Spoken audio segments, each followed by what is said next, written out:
Welcome everyone to our webinar series at the University of Tasmania.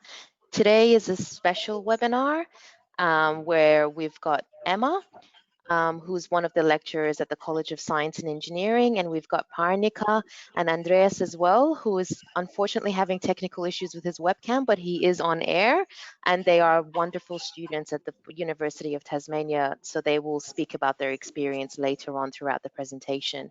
A few housekeeping rules. So there will be a live Q&A session towards the end of the webinar. You are more than welcome to start entering in any sort of questions you have in our questions chat box. So I will hand it over to Emma to start the presentation. Thanks, Emma.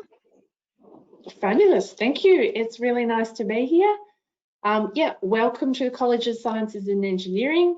My name's Emma Farrow. I teach into a Master of Environmental Management and Master of Applied Science here at the university. Thank you so much to Parnika and Andreas for joining us. And I'll introduce you shortly so you can give a bit of flesh to student experience here and in their learning and their journey to get to this point. So, we acknowledge Lutruwita country here in Tasmania. We are very lucky in geography and spatial science to have particular Aboriginal heritage content and an Aboriginal heritage officer who helps us acknowledge the important contribution that Aboriginal people, past, present and ongoing, make to our land management and our programs here. I think it's one of the really special things about learning and working in Hobart and in Tasmania. I've got a couple of special people who very kindly agreed to join me here, so I'll introduce them in a sec. And here's some of our other staff. In the centre of the screen holding up the compass here is one of our other ecologists, Melinda McHenry. So there's a team of about 18 staff in geography, planning and spatial science who love living and working and teaching in Tassie. So there's various programs that we've got here. I'm mostly involved with the postgraduate program, and Parnika and Andreas are doing postgrad programs, but we offer a variety of undergraduate programs. Our own program is especially oriented around environmental courses, and that's called the Bachelor of Natural Environment and Wilderness Studies. Next year it will lose the studies part, it will be Bachelor of Natural Environment and Wilderness. We have a lot of interest from mainland students to do that unit, to do that course, because Tassie, since the early 70s and before, has been synonymous with amazing wild places and environmental education, and we continue to be really good at it. So we have people enrolled in the Bachelor of Science and Bachelor of Arts who are doing geography majors with us, who tend to have that leaning as well. Although we have become a quite technical discipline, particularly around climate science and spatial science, and that leads you into a whole lot of different professions that might be to do with transport planning and city making, so environment very broadly. To get into those undergraduate programs, you need an Australian tertiary entrance ranking of 65 and above. The system is a little different for domestic students this year because of disruption to their studies.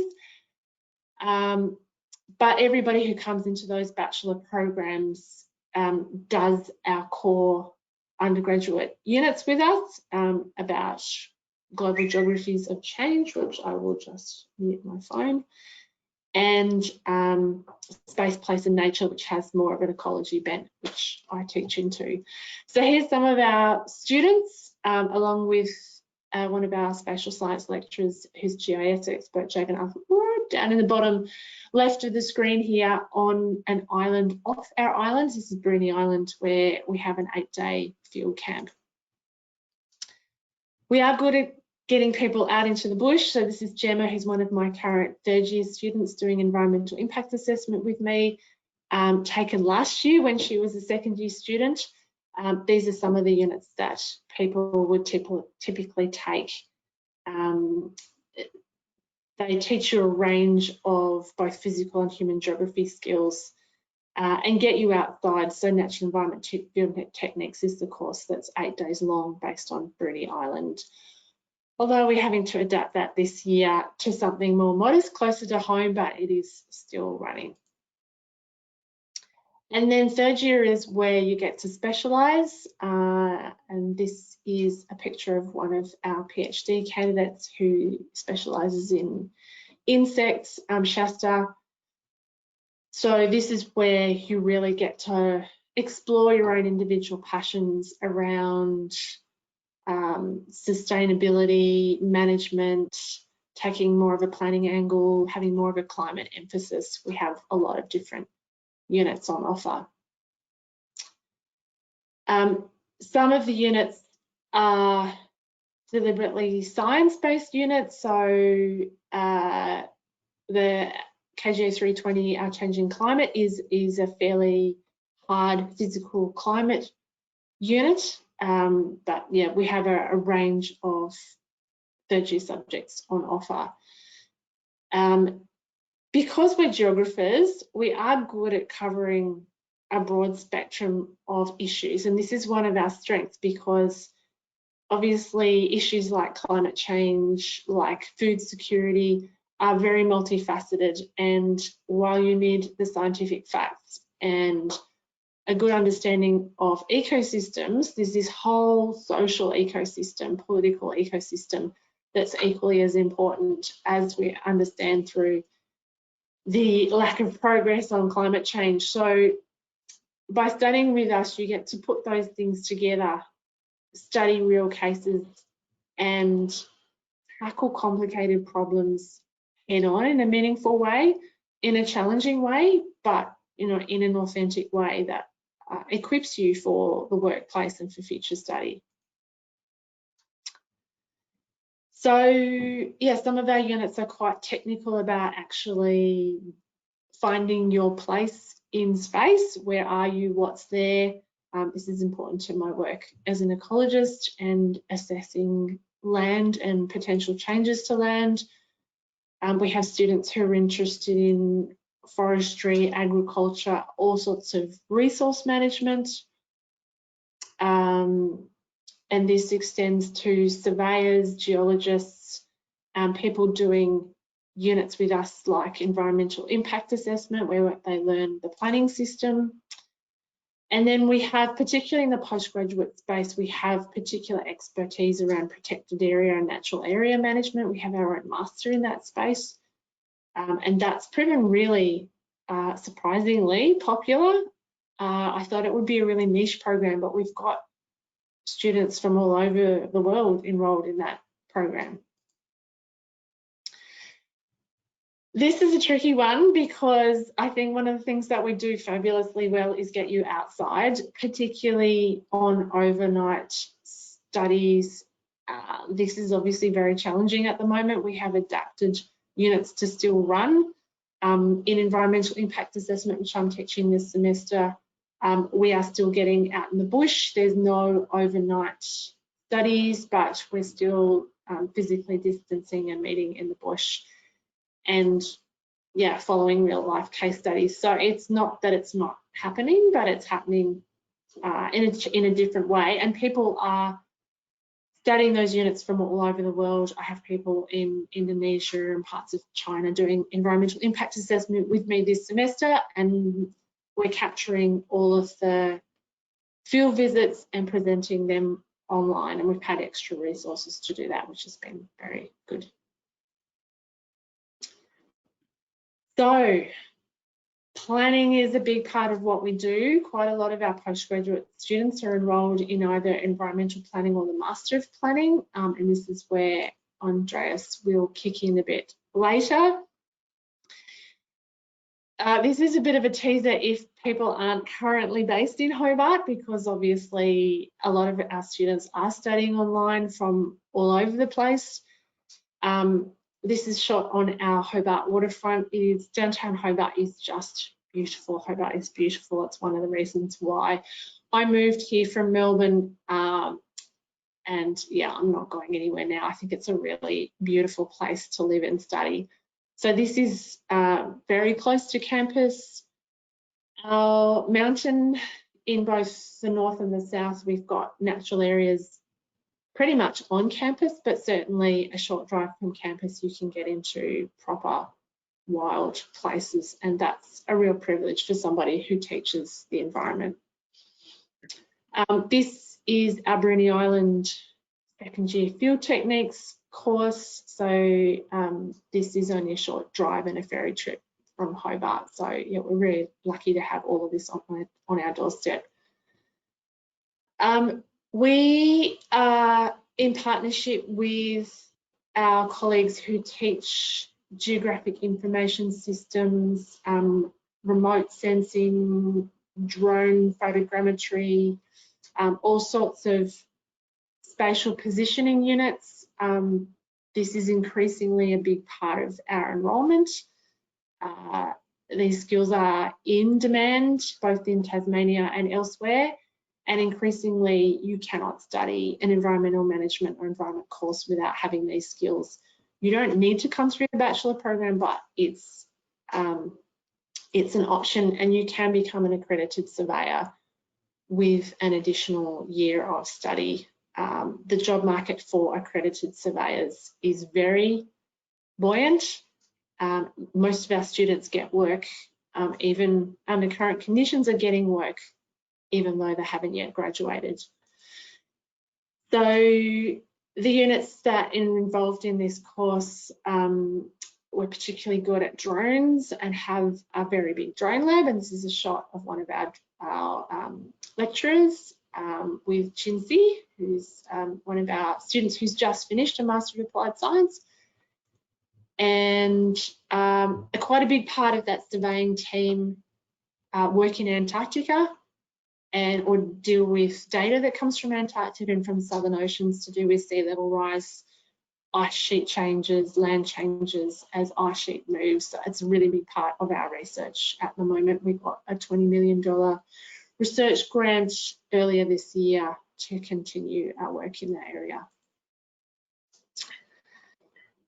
Yeah, and as one of the teachers in this area and have been for a very long time now, I know that we're good at what we do. We care about our students, and anyway, I'll let Panika and Andreas talk to that. Our Bachelor of Surveying and Spatial Science is a 3-year course. If you want to be accredited, you do need to go on to an extra year, but that 3-year geospatial science major will require you to do units in geographic information systems, remote sensing, image analysis, small classes, hands-on classes. So even when everybody else was off campus, some of those surveying classes were still running on campus and in virtual mode for anybody who didn't have access to Sandy Bay. This is the 1-year accreditation that you need if you want to go out as a practicing surveyor. You need to have got the right background, but this is very popular because the job market is really hot in this area. And this is something that does translate overseas as well. I don't know the details about accreditation, but I know that the accreditation is recognised in other places.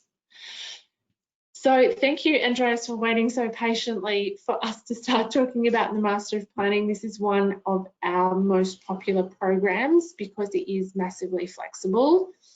Andreas, can we get you to unmute and introduce yourself and where you come from and why you've chosen to do the Master of Planning at UTAS? Of course. Thank you, Emma.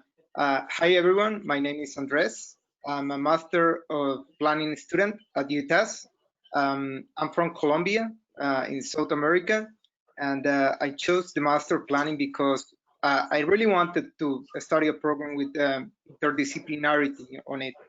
And, for me, it's really important because my background is in law. So I have a Bachelor of Laws and then also a master's in business. And I saw in this the perfect complement for the knowledge and skills that I already had. Planning is really a profession in which you have a real impact in the world. If you think about it, it is really interesting what you can do when designing a city. Thinking about all the structures and how they interrelate to each other. And something that is really important for me and has been like really um, interesting to see in action is all the guest lecturers that the lecturers bring to the classroom. Even though it is online, we always have people that is in the industry and they have the practical skills, they have the knowledge, and you can learn from them, which is really important to me, as a professional. So yeah, is there Great. So any? all that far into your course, Andreas, have you thought about your work placement and where it might sit in your course? I have, and that is another very interesting feature of the master planning, which is the possibility of, putting into practice those skills that you are getting in the classroom. So there is a unit that is the work placement unit that allows you to, to go and acquire some real experience with potential employers. And I have heard about previous students that they have done their work placement, and employers have been really uh, really keen to hire them after that, because they develop really good skills with master planning. So that is another really interesting feature of this program, I would say. Yeah, great. I know it certainly has worked incredibly well. I know at least one case where when the placement finished, the workplace was in such shock that the person wasn't available that they created a part-time place for them that then converted into full-time work when that person finished their Master of Planning. And that's the best possible outcome that we can have. And if I may add, Yeah. something that is really interesting as well is that uh, the university plays a really important role in Tasmania, not only as a university, but as a potential employer for as well. So if you know where to look, the university also have those opportunities for you. So for instance, there is for those who are interested in sustainability, there is a special program you can apply to, and you can do your work placement at the university working in the sustainability department. So that is also something really positive. And I think, Andres, you've done a really good job of throwing yourself into life and the opportunities here. And the opportunities are available if you are keen and you're willing to reach out and make friends and make connections here. So yeah, you've set a really good example for the kind of rich experience that you can have in Tasmania. I will say that is massively important. If you are considering to come to Tassie, you need to, get out of your comfort zone and try to make friends, enjoy, network. Be open to know other cultures, because that is the most amazing thing that you can do. You can end learning from many different people from many different parts of the world, and that is for me what pays. My studies in here. Yeah, thank you. I know classrooms are really rich places because there's that interesting mix of local students and students from all over the place. And when you're talking about environmental and planning issues, it is important to understand what's going right in other places as well as what's going wrong in other places. I probably should change the image on this slide because Hobart doesn't really have a big traffic problem. It's just that the particular article in our local paper that was underneath this picture is written by the Master of Planning Coordinator, Kate Booth, about how buoyant the market is for planning graduates at the moment in Tasmania and in Australia, and that is set to continue. We hear quite a bit about an infrastructure-led recovery, and certainly people in surveying, engineering, planning professions are going to be, spatial science are going to be very employable going forward, so that's really important.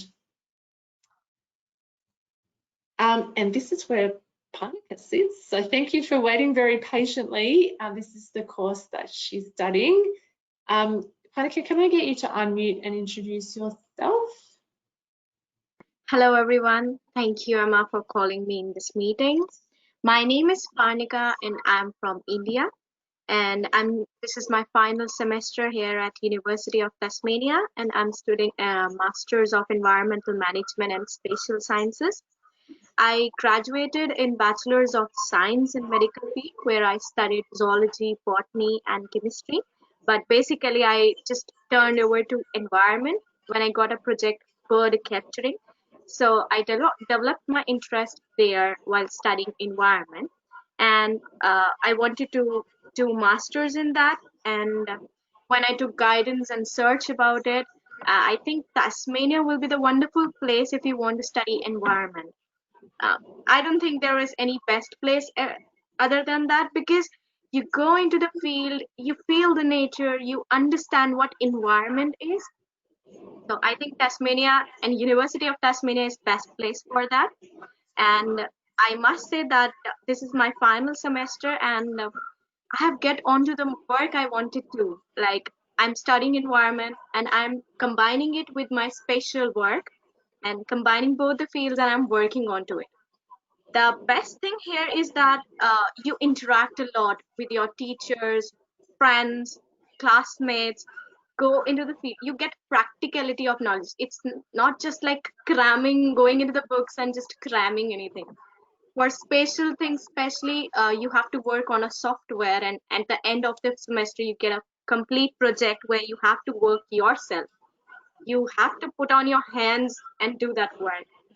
And like on the other hand, if I talk about environment, it's like it's my final semester, and in every semester I have gone into the field trips. In first semester I met with Emma, I was doing ecosystem conservation. We went to field trip. In the second semester I did sustainable and planning. We went for snail holes and we searched for that. We actually went into that particular problem and searched for it. What is the problem, what are the results, and what are the solutions we can do? So this is my journey. I'm loving here. Tasi is really beautiful. It's actually I would say it's natural. If you want to study environment, it's the best place. That's it. Thank you so much. It's really good to hear that, and it reminds me of how important it is to take advantages of, to build up your CV and your kind of saleable skills while you're doing your degree, because it is about building a CV and being able to go into a job interview and say, well, I might not have a lot of work experience, but you know, I've done this project on the Tasman Peninsula, you know, we worked with the National Park Rangers to do this and that, or I have this series of practical experiences through my master program. So we do try really hard to make sure that we bring the outside in, that we collaborate with local government, with various other important stakeholders like parks managers, like the people who manage the bushland around Hobart. It creates complexity, but that's important because it's real and it gives you the necessary preparation to be useful in the workplace. Yeah, I totally agree with you, Emma. Like, whatever be the lecture, there is always a guest who is like experienced in that particular field. Whether it's from Hobart City Council, Kingsborough Council, you get to interact with the people. to know their experience and to gain knowledge from them. So yes, it is actually like it's all real. It's not like by going into books. No, you actually interact with people, gain experience from them. Yeah, and I think that's pretty important because obviously it's really tough if you are finishing and going out into the job market and you're needing to demonstrate experience. I think it's really important to reflect on all the experience that you gain through a really practical program. So yeah, in both programs, generally people will study a 4-semester program, so it will take 2 years. And there is quite a lot of flexibility, particularly in the Master of Applied Science, in terms of how you want to mix up the units to best suit the things that you're interested in and get out of the course what you would like. The more I think of it as being a more specialised protected area governance and management master that was expecting to have low enrolments, but it's proven really popular. So there is a hankering for this set of skills around being able to manage projects, project management, environmental finance. You take units from our business school as well as units from us, so it combines a practical understanding of the environment with all of the kind of business management skills that you need, for example, to end up as a national park ranger where you're running a team of people and a budget, and you need a set of really pragmatic skills as well as understanding how tree roots are impacted by vehicle movements and how to manage weeds and pests and people. So it's an unusual course. I don't think there's anything else in Australia quite like it. And it seems to have hit a chord with people. Yeah, has quite a large enrolment. So again, you take 2 years, so 4 semesters, and there are various components. There's a governance and planning, the business side of it, so units like environmental finance, triple bottom line accounting. There's the conservation units, and I teach quite a few of those. And then there's a research component that all of the master's programs have.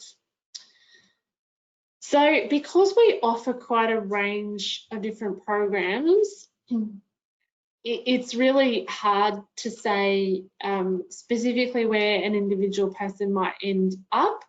The more technical disciplines like geospatial science earn a higher graduate and median salary. You won't see jobs for a geographer, but you will see these kind of jobs where we will give you the necessary training to become an urban planner or and natural resource manager. So there's a whole range of different jobs that our master programs in particular would qualify you for. Yeah, the capstone project really refers to both the thesis research work and also the professional placement.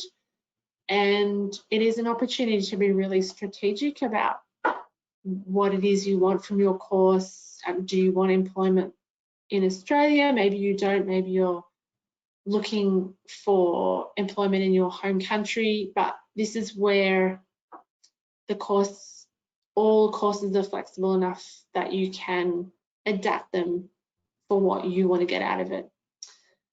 These wonderful images, I have to give a shout out to the student on the left here who has since gone back to work in Singapore, but he took all of these images from a drone.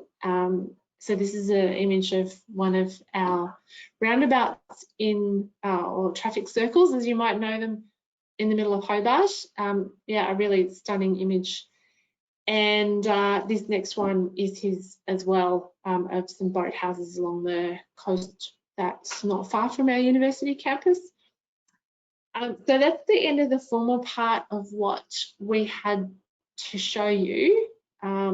So over now to everybody for question and answers. Thank you so much to you all. I think it was a really great presentation that just gave a really good snippet of everything, which was really fantastic. And thank you so much for Parnika and Andres to speak on behalf of the students. So we do have a couple of questions, which I'll jump into. We've got a question here saying, maybe for you, Emma, can students apply for Masters of Planning with almost any previous educational background? In order for them Yes. to be successful in securing a job when they graduate, what kind of bachelor background or previous work experience would be helpful or recommended? We take any kind of background. We give you the necessary grounding in planning theory and the kind of applied knowledge. Andreas is probably pretty much perfect recruit. Anybody with that kind of legal background slides into planning really easily. But we have people who are engineers, who have business commerce degrees, who have social science degrees, occasionally from related professions like architecture. Yeah, but certainly they don't need any particular program. I think that's part of what's made it so popular, is that we don't presume and we teach you what you need to know. The program, that after 2 years, you are eligible to be accredited by our national body, the Planning Institute of Australia. And that's a real accomplishment, because it's recognised anywhere in Australia and also internationally that you are a certified planner. Awesome, thanks, Emma. My next question was pretty much around just flowing in from what you just said in terms of professional institutions or organizations. From all of the bachelor degrees that we just talked about and master's degrees, is there anything that students can become a member for when they're studying, or any sort of professional institute they can become members for throughout their degree? Yes, so the land surveying is important in terms of professional accreditation. So people doing that bachelor program, and certainly the actual extra year, are encouraged to become student members of that institute and become professional members of that institute afterwards, and that's important for their practice as qualified surveyors. There's also an Environment Institute of Australia and New Zealand that operates nationally and offers some prizes and mentoring into our program. So I just today confirmed that they're going to offer prizes in my environmental impact assessment unit that involve experienced environmental managers offering free mentoring to students who are high achieving in that unit. There's also a young planners group of the Planning Institute, and it's been a little tricky under COVID with physical distancing to get together, but there has been some Zoom meetings and some activity, and under normal circumstances that's quite an important professional and social group. Fantastic. Got a question here. So it's more a couple of parts to this question. So they just want to know how is the career prospect in Tasmania or Australia overall? Assuming there will be less opportunities in Tassie given the limited population, or is that not accurate? Also, will there be opportunities for placement/internship during the program? Yes, so definitely there's still placements ongoing. We're offering placement at the moment in a slightly altered mode. But already this year we've had people working with local government, state government, private consultancies to do placements, and everybody has managed to adapt well enough. Hobart or Tasmania does only have a population of 500,000 people, so in terms of, for example, graduating from the Master of Planning, we don't have the kind of job opportunities that a city of 4 or 5 million people do, but we do, as I think Panika might have said, we do have really good connections and bring people into class, and particularly people who do the placement and get to know people, often that does lead to employment. Anybody with a really good understanding of statutory planning, so that's the kind of legal side of planning, has a good chance of picking up work even before they graduate. We've been going through a lot of change and a development boom here in Tasmania, and that doesn't look like stopping, even though we've got COVID with us. There's still a lot of cranes on the skyline and a lot of construction going on, so there's still work in the planning sector. And generally, the planning market is still pretty buoyant, as is the market for people with Panika skills who have that spatial science. So those more technical skills are proving pretty robust in the job market. For the more generic ecology, environmental manager, that is harder at the moment. I think all around Australia that's a little harder. You need some kind of a specialist technical knowledge or special area like land contamination or waste management for that saleable skill that's in demand. That's super interesting. Thanks, Emma. I've got another question here. If I want to study protected area management and governance, master's degree next semester, what can I prepare for my study previously, like related books, volunteering, any work experience? She wants to be fully prepared. Ah, fabulous. That's what we like. They're very welcome to get in contact with me. I have been acting as the course coordinator of that master while the course coordinator has been on maternity leave. She's back now, but I know that course really well.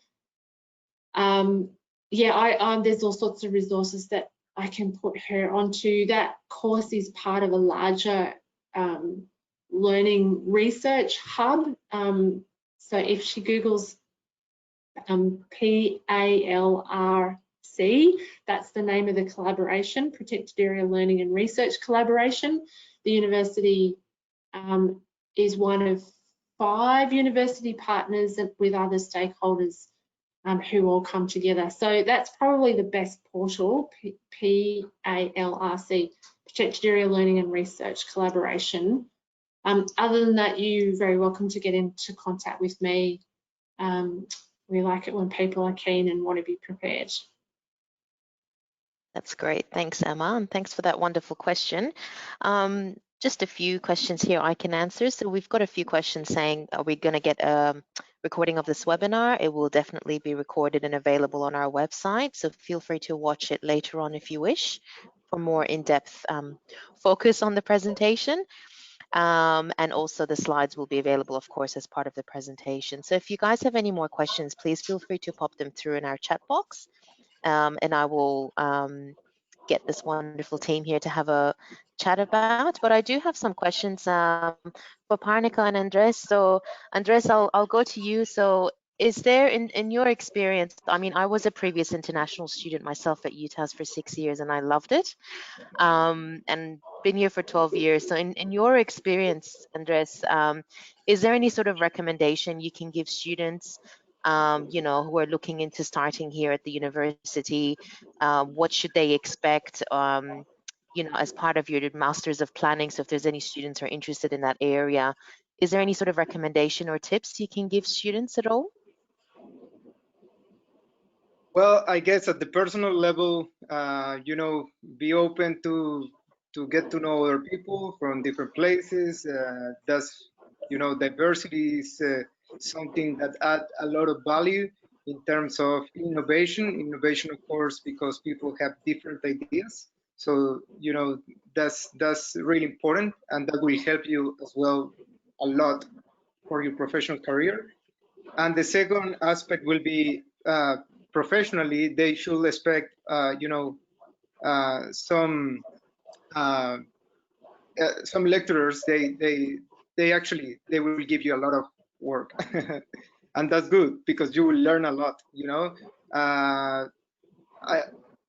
I mean, 6 months ago, I was very fairly new to the field of planning, and now Emma can tell that I'm volunteering for an organization here in Tasmania that is working with the land strategy and land policy and providing advice on those matters. And in 6 months, I'm, I'm at least working with professionals that have a lot of experience, and I'm doing fairly well. Will you say, Emma? Exceptionally well. So yeah, the workload can be high, but it is good. It is good for you professionally. Really good. Yeah. That's great, Andres, and it's really important for the audience to know that, there was a question before about the population here in Tassie, which Emma talked about. I think Tasmania has an advantage, this is my point of view, where students can actually stand out from the crowd and actually for someone like Andreas, for example, who is working with professionals currently, you can easily pop that on your CV, which Emma mentioned throughout the presentation. It helps build your career in the future, even though you might not think it at the time, but it does help students to build that future for themselves within the field that they're studying. So that's really good point, Andreas. Thank you. Parnika, I'll move to you. Do you have any recommendations or tips for students so far as part of your degree, or what are your plans after you finish your degree? Hand over to you. Just one thing I would like to say, that the biggest problem I faced, and I still do some mistakes in that, is the referencing system. So if you are getting onto it, you are able to learn the lessons on referencing system, please do that, because like I'm an international student from India. So I was not in a habitual way of doing referencing system, which I find it difficult. Though teachers are so helpful here, they help you a lot. They guide you how to do referencing, what Harvard style referencing you have to follow. But I would say just work a little bit on that. Otherwise, please don't hesitate. It's a very beautiful place. People are so welcoming. They're always ready to help you. That's it. And my future plans are that I'm very positive regarding about it, because I'm beneficial that I'm doing environment and spatial both. So I can get job in both environment sector and spatial sciences. So that's a positive thing for me. Like I can be a GIS analyst or environmental manager, or I combine both the field and study and do the job on it. That's it. Awesome, fantastic. And yes, Parnika, I agree with you. I had so many issues when I was a student back in 2008 with referencing. So, coming from school, outside of school as an international student, referencing sometimes is not taught as part of your school studies. But yes, I mean, naturally you start learning and getting a grip of everything, and the teachers and lecturers always help you out. So that's really good.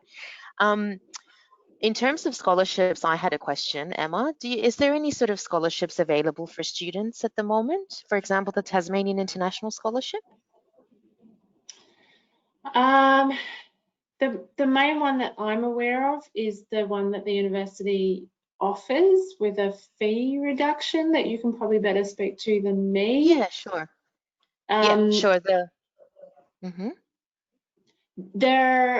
We're pretty limited in terms of scholarships that are discipline specific, although there are some in spatial science, because it's an industry with money, a little bit like mining or parts of engineering.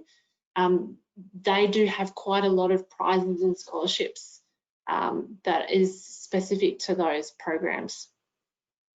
Awesome. And there were scholarships available for semester 2, but I believe there will be more discussions around pushing that for semester 1 for some of the areas in spatial sciences, etc. But in terms of the Tasmanian International Scholarship, so it is a 25% fee reduction per year for the duration of your course. So if students are interested in coming into, for example, like Parnica, wanting to do a Masters of Applied Science, we look at their previous bachelor degree. And as long as the grade is above a certain average, then the student may be applicable to receive that scholarship. So that's an ongoing scholarship we have at the moment. So there will be more announcements made on our website in terms of scholarships if anyone is interested to pop online and have a look. But we are in discussion for scholarships in the future for semester 1 next year. Emma, can you tell the audience if any of those, or if all of the courses that we talked about today are actually available online for studies due to COVID-19 for next semester? Yes, so some of the spatial science is not yet online, so I think parts of the Bachelor of Surveying and Spatial Science might need to be done here. All of our postgraduate programs are available fully online. We have some of our students who got caught in their home countries who were not able to return this year. It's really sad not to see them around campus, but they're managing to finish their courses, and indeed people start their courses from remote locations. Yeah, and just to let the audience know that you are more than welcome to submit any applications from now for semester 1 next year. So applications are open. There are no application fees either. So feel free to pop online to our portal and submit an application at any time. And the recruitment team are here to help you as well. I might end it there because I think we haven't had any questions in the past 5 minutes, and I think it was a really thorough presentation. So thank you so much, Dr. Emma, Parnica, and Andres for your time today. And I'll hand over to you, Emma, Parnica, and Andres, for any last comments before we close off the webinar. Thank you. Well, just to say thank you so much to Andreas and Parnica, for being here. It's been a pleasure to get to know you throughout your course, and yeah, I'm really grateful for your time today. Thank you so much, Emma, for calling us. We are able to interact with you and all other, and we can guide them. That's much appreciated. Thank you so much. No worries, my pleasure. And coming to TASI is something that you won't regret at all. Thanks, guys. No worries.